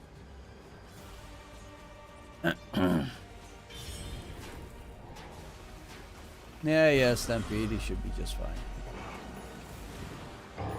Unless he walks into an arrow and dies. Viper Strike gets stolen, that's a big steal. Shad is gonna die, not before S4 falls. Actually, yeah, no, he does die. They do have the Sentry Ward there. Defy Llama running up towards top, looking for another kill. Ponlo is going to be the main target. Has a Rolling Thunder. Center Stomp. Angel does have another leap. Doesn't leap? That's weird. And now Davai gets glimpsed back inside the Static Storm. Going to get the Rolling Thunder off. Swashbuckle back. We'll be able to get the Rolling Thunder off. Still, they're trying to chase him down. Needs to be careful. Ah, Crimson Guard. No damage coming in. God, that device survives that is baffling.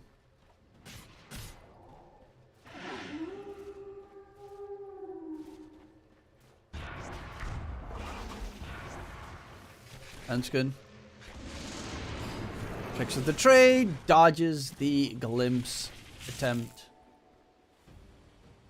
Hanskin has no TP, so he is dead.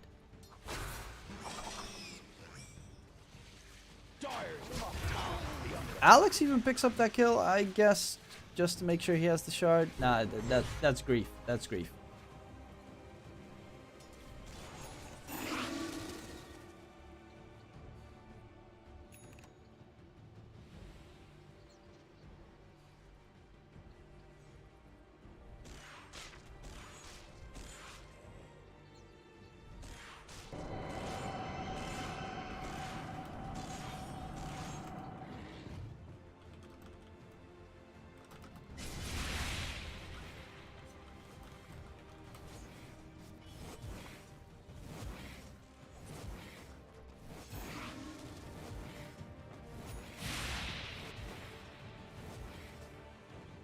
Oh, Fnatic beat Outsiders. Okay. Big First Spirit just started.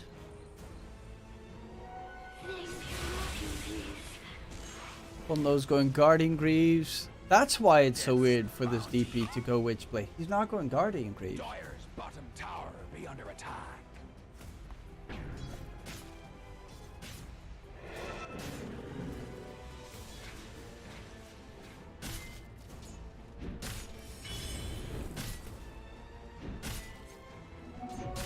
As we're going for the blink, Helm of the Overlord is now done. He's going for the same build as last game, Hurricane Bike into Silver Edge.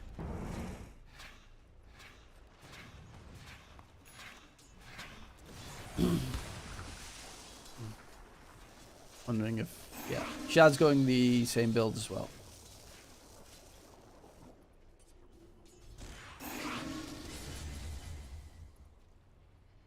They do have Sleeping Darts, and they do have Arrow, so you gotta be careful wherever you go.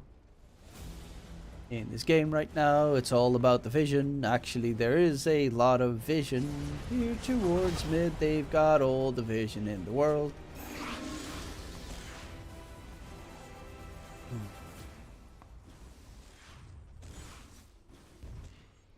But Charlie, in the meantime, is just farming the Dire jungle. He's chilling.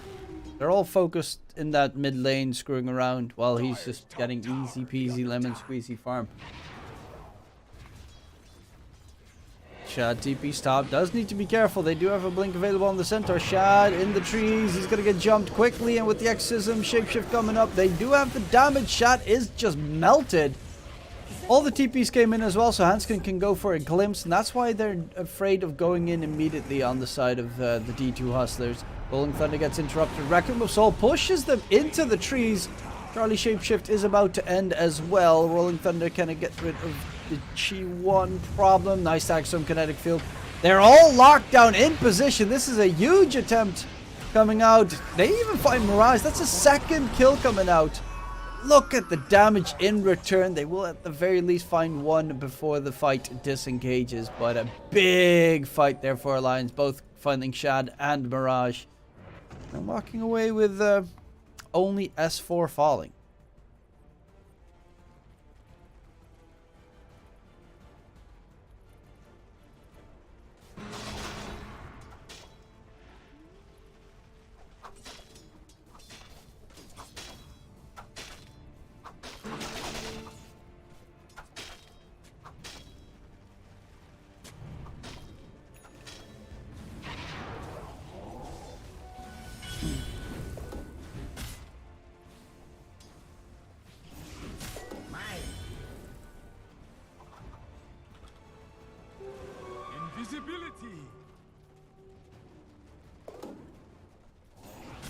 Towards mid. Looks they're looking to set something up. Dire's top tower be under But Hanskin's too far back. They really want to kill off Hanskin first because of Glimpse being just hell. Radiant's middle tower be under attack. Dire's top tower. Radiant's middle tower has fallen.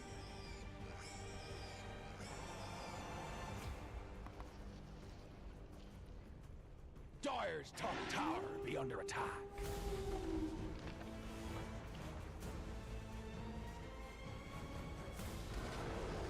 Dire's top tower has fallen. Radiant's middle tower be under attack.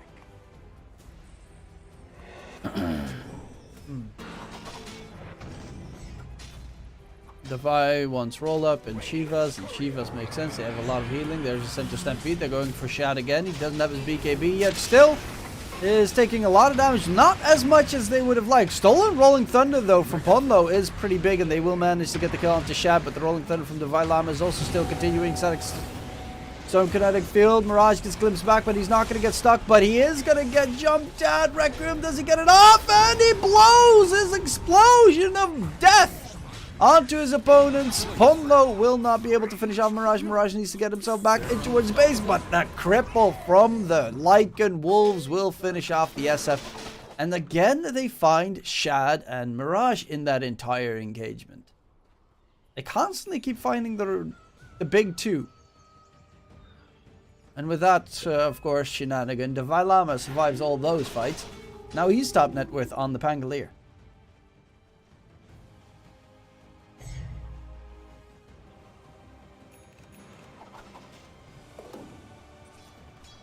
Yeah, that BKB from Shad is a big one. Once he has BKB, he doesn't have much to fear. It's, yeah, Disruptor's going drums.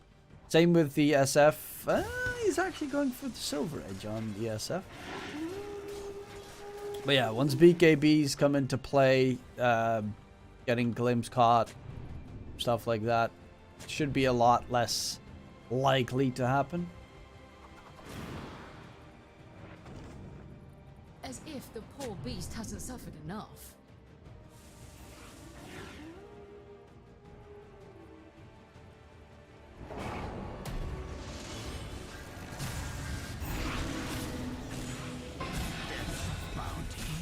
Angel taken down by S4. This game is actually very close at this stage. This Viper is not necessarily the best late game. And honestly, you're also not against the strongest late game cores in the game.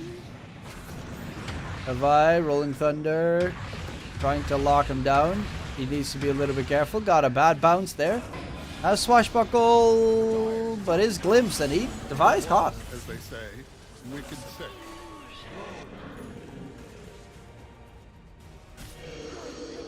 Radiant's bottom tower be under attack. Dire's structures be fortified. Move quickly. Radiant's bottom tower be under attack. Rock under attack. Alex. Killing spree. They're actually just pushing high ground at this stage.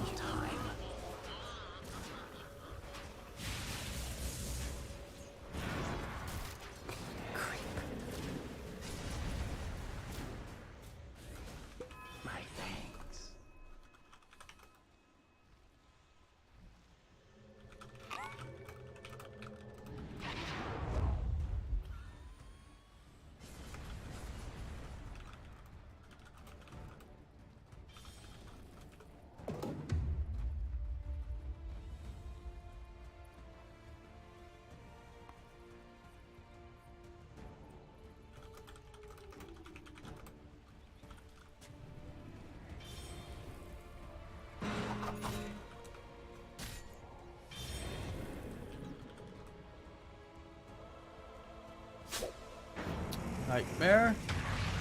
Arrow. Big fat lengthy stun. Charlie's gonna shape shift. They're locking him down pretty significantly here though, and actually might just 100-0 him. Charlie's just straight up dead. 7 kill streak gets secured with a stellar Rolling Thunder from the man, the myth, the Devi Lama. Actually, like, a Lycan fully shapeshifted could not respond. They're going to go into the Roche pit to secure the first ages of the game. And that's honestly, they're... Actually, I really need to ask them if they have a coach or how the fuck they're handling this.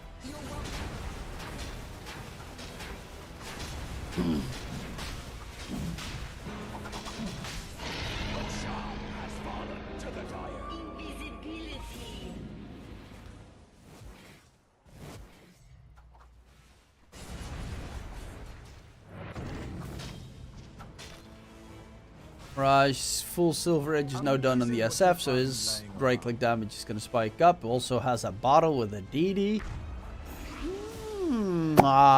Baby. That's going again for the Ags. AoE disarm against Lycan. Ooh, that's good. That's good. AoE disarm against Lycan is kind of superb. Lines. Looking for a catch. There is an observer ward. Mirana is not the target you want to kill. Who is there that's available? I guess Mirage, but he's got the Aegis, so even if you kill him once, he'll be back with the second life.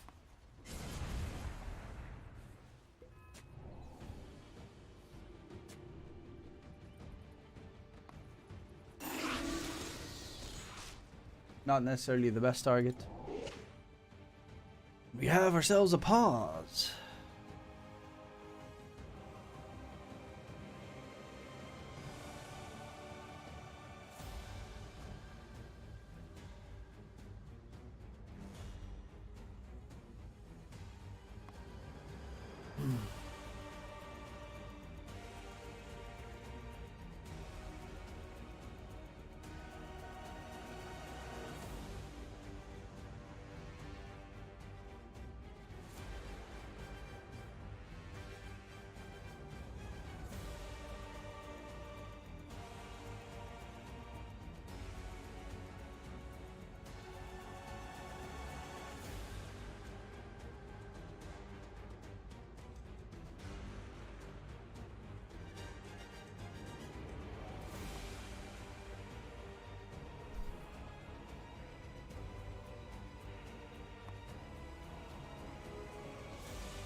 Chad's back. D2Hustlers are ready. S4 has fallen far in terms of net worth. Bono's got some decent farm. He's got the full Guardian Greaves going Shard Blink.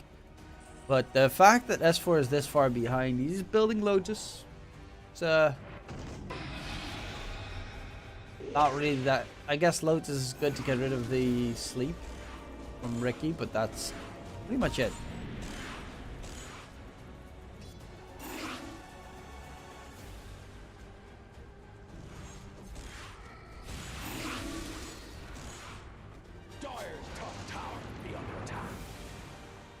Arrow. Welcome, ladies and gents, to the beauty that is Ricky Mirana.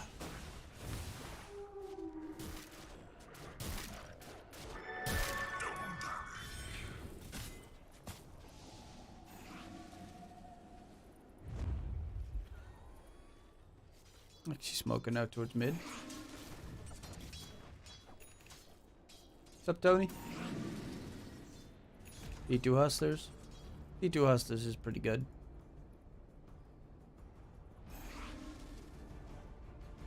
Are going to Div 1. I do hope so. It's still early.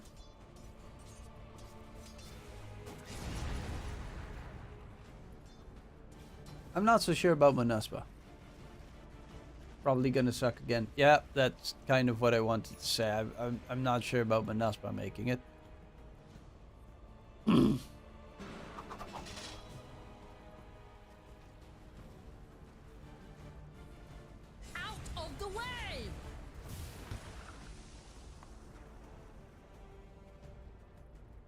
Oh, Rise beat Namiga game number 1. Hey, that was my prediction, I think.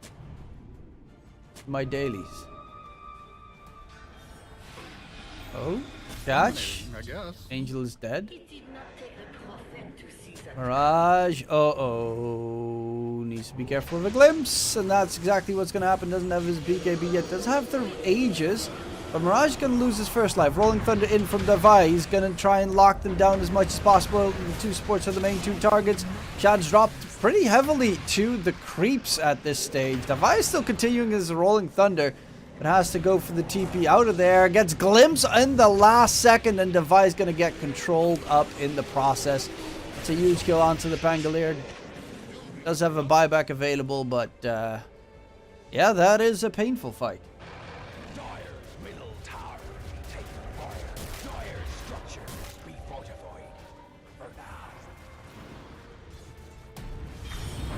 Oh, immediately jump onto Shad. Doesn't have the BKB available. Good Requiem though from Mirage. They quickly get rid of Pun though.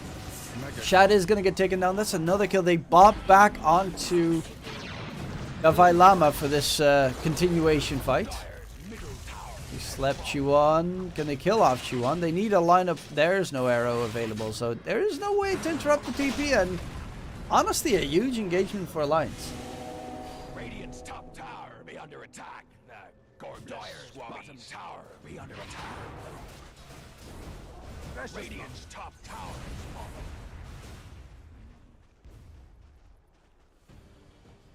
DD in the river to be picked up.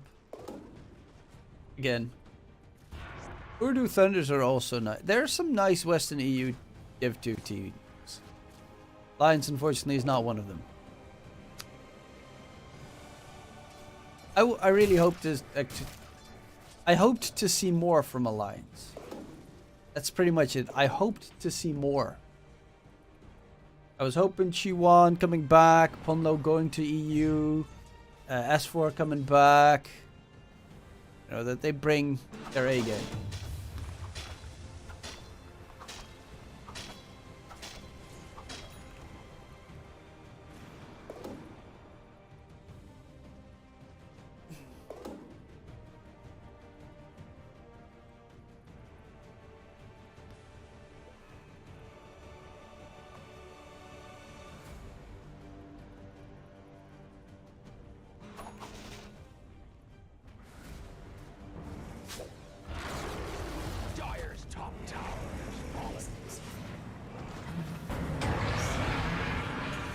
They're going in.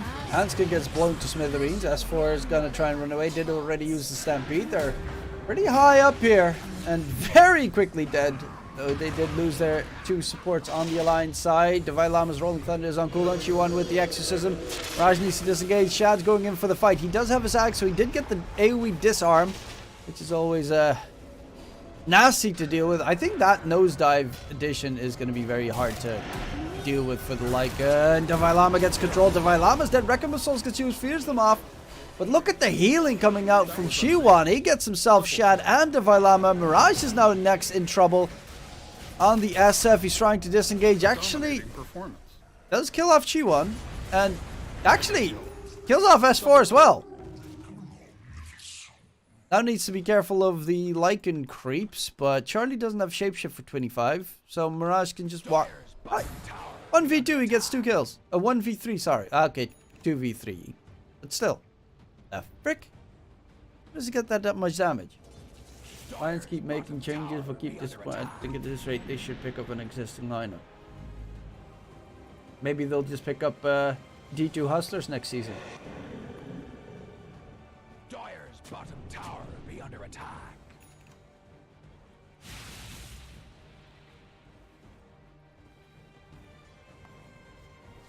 Or focus on their Latin American team.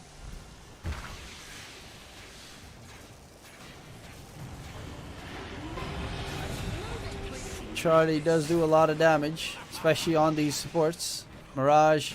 Oh, he got sleeping darted by Punlo. That's scary.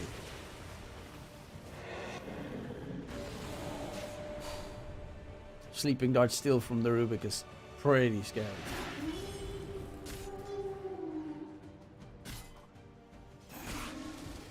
What was the last roster that was good on the Lions? That was the first Nico Baby roster, I think.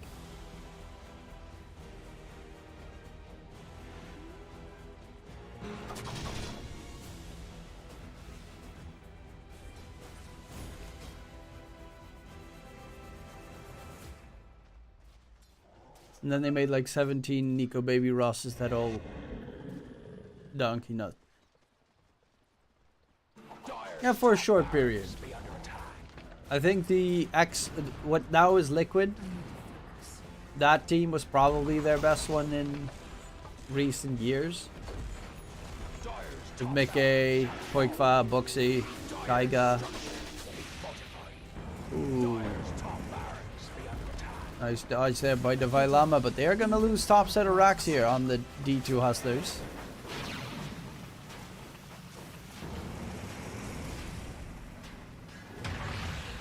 Rolling Thunder, Chi1, nice lift. Center Stampede, Chi1 gets out of there. Charlie with the shapeshift as well. God, they're so fast. Shapeshift, Exorcism movement speed, Stampede. We've got so much mobility. Shad, held in place. Divai Lama, no Rolling Thunder left.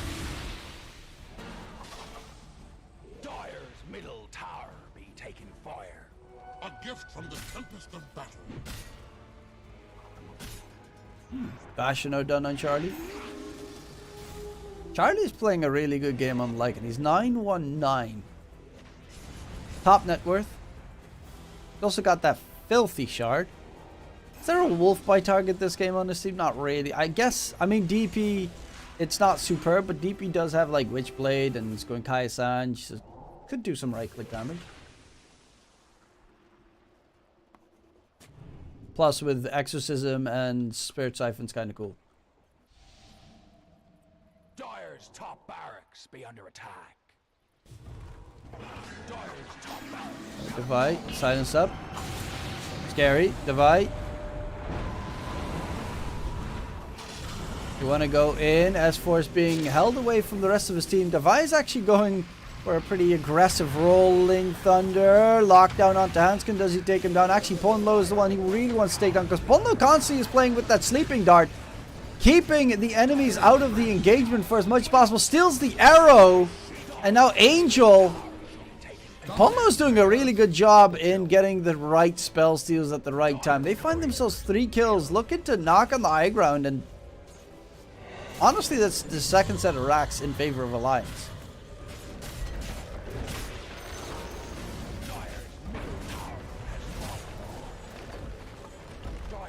There's still the tier 2 tower in the bottom lane, but that's 2 sets of racks down, and honestly, I don't see them stopping. They might actually get megas now. There's no Rec Room. There's no Pangolier. Maybe with the Shad nosedive they can keep them at bay for a little bit to keep their last set of racks alive, but Alliance coming back in this.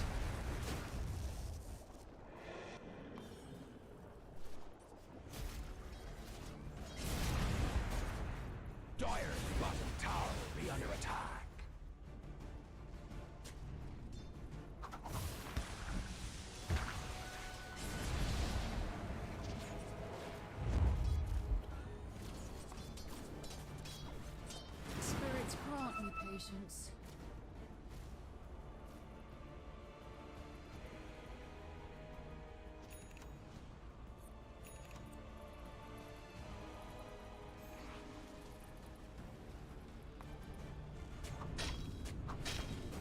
We slip into shadow. Ooh. Okay, high ground. Good stun lock. On low, dropping low, but again, he saves himself, throws out the arrow, stuns up Shad for a full duration almost stun. And now Divai Lama's caught. They'll lose their Pango. Shad's on the high ground. He's trying to man fight, but he's too weak to actually continue this man fight. Charlie with the BKB going ham. He's got the MKB, BKB, Skull Basher. Full lockdown, gets rid of the Viper. And now Mirage on that SF is next. They just get destroyed. Also, Ponlo stole Requiem of Souls there as well. So he hits a 4-second arrow on Shad during the fight, making sure Shad can't rejoin his teammates. Then afterwards steals Requiem of Souls, making sure that Mirage can't do diddly squat. And now Mega's secured. D2 Hustlers backs against the wall this game. What a big turnaround play from Alliance.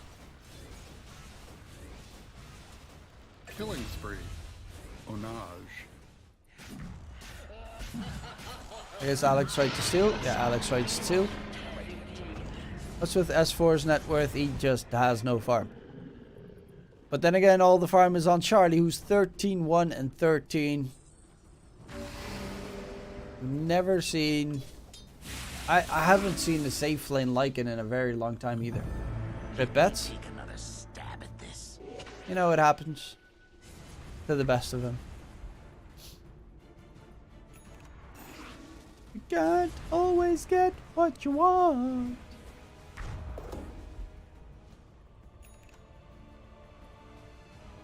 But if you try real hard, you get what you need. God, my room is so cold. I'm hunched over and like freezing. Mirage is actually going for Rapier Gaming. G1, Nightmare. Arrow. Gets full duration stun. Devi Lama from the side. No. Ponlo is the one you probably should kill. First. But Charlie does not give a damn if you try to kill him. He's gonna just hunt down everyone else. Yeah. Devi Lama is caught. Devi Lama has no spells left to get out of there. Mirage with the Reckoning of Souls will be able to force them back. They do lose Ponlo finally to Alex. But the rest of Alliance, D2Hustlers is just dead. And Alliance take game number 2. And we are going to game number 3. Hot diggity damn. Charlie played really well. That's impressive. Okay, so I actually have an official cast in give or take an hour. So I'm gonna go make dinner, eat dinner, and then I'll be back. I won't do game 3 of this series. Mainly because of that reason, because I am gonna have I'm gonna be casting, let me see, Darkside versus X3, I think it is. Quickly gonna have to check to be certain. Yeah, Darkside versus X3 is what I'll be casting in an hour or so. Amiga versus Rise. Rise should beat Namiga game 2. Lena beats the crap out of... I don't know why the fuck they're playing a CK plus Huskar game. That's such a terrible choice. Malrine and Kirtich. Namiga's draft makes no sense. Especially considering they're up against a Lena, who is so good against both. Alright, so yeah, it was fun, guys. I will be doing some official Dota casting later, so hopefully I'll see you guys on the Bet Boom channel. And if not, then I won't see you there. But in case I do don't see you, good afternoon, good evening, and good night. I'll be back another day. Tuesday, I will be starting the the Hogwarts Legacy stream on my channel, by the way. Bet Boom match is going on. Yes, but there's another Bet Boom match after that one, which is Darkside versus X3. I will be casting that one. So I'll see you guys then.